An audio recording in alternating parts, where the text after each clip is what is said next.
더불어민주당 원내대변인 이수진 의원입니다. 윤석열 정부는 하루속히 대통령 취임식 초청자 명단을 투명하게 공개하십시오.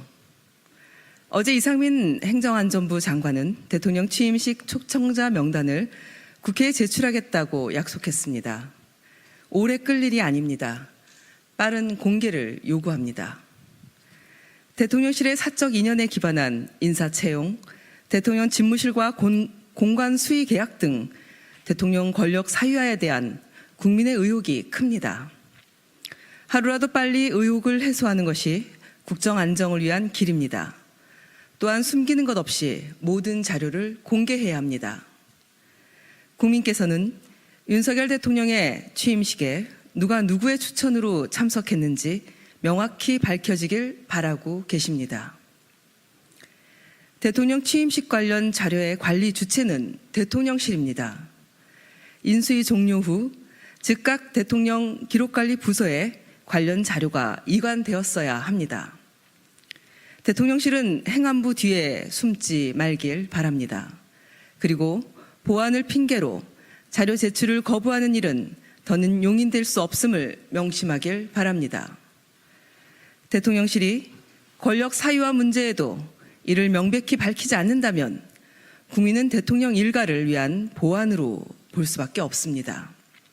대통령실과 이상민 장관은 욕설 시위 극우 유튜버, 주가 조작 핵심 피의자 아들, 통장 잔고 위조 공범 부부, 대통령실 수의계약 업체 대표를 누가 대통령 취임식에 초청했는지 명확히 밝히길 바랍니다.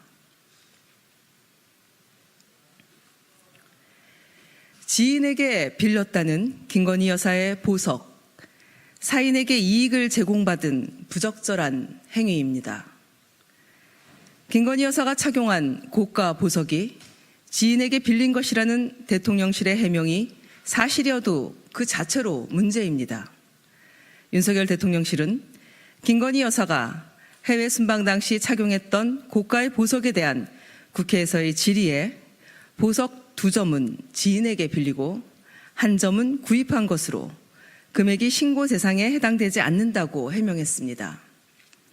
공식 경로가 아닌 김건희 여사의 지인에게 보석을 빌려 착용했다면 김건희 여사가 사인에게 이익을 제공받은 것입니다.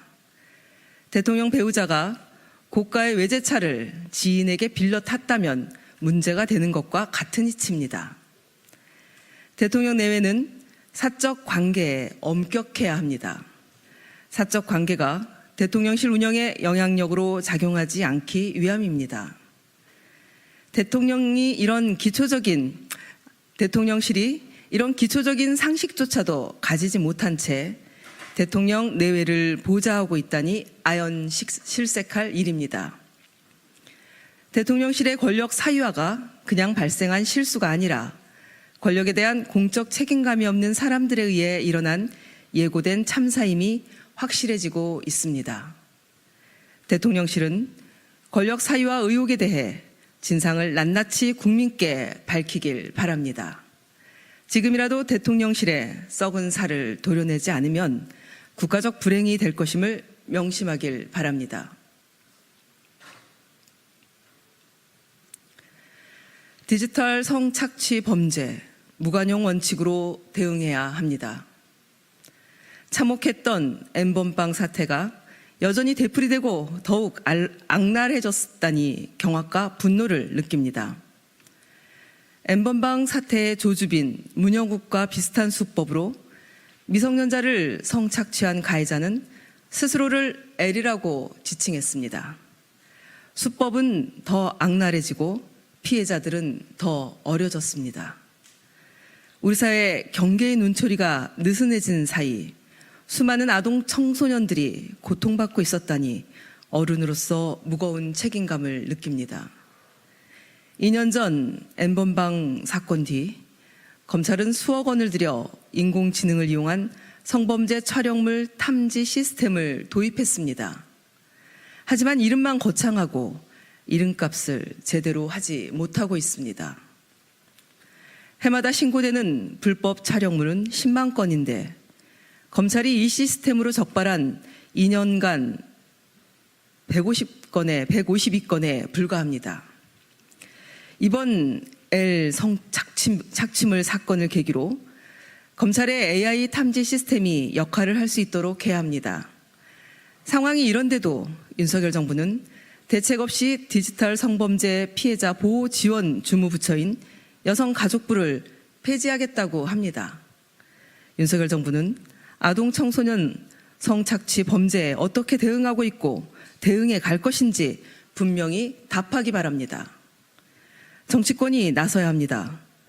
더욱 악랄해진 수법으로 더 어린 피해자들을 노리는 성착취범들에게 무관용 원칙으로 대응해야 합니다. 더불어민주당이 아동 청소년들을 성착취 범죄로부터 지키기에 앞장서겠습니다.